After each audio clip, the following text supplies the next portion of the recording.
7 ngayon, 11,000. Tatlo lang sila sa bahay. Tama ba yun? Well, putol-putol natin ang charges, no? Unang-una, yung generation charge. Yan ang gumagawa ng kuryente. Pabrika yan. Pagkatapos gumawa ng kuryente, kailangan matransmit. Idaan yan.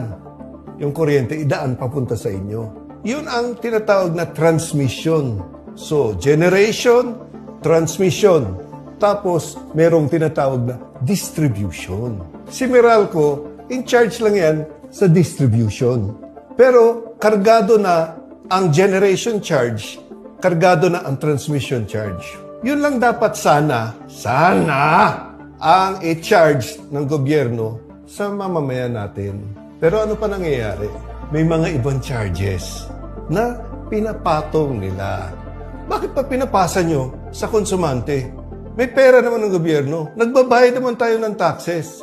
Tapos, tayo mga konsumante ang mag-a-adjust? Sino ba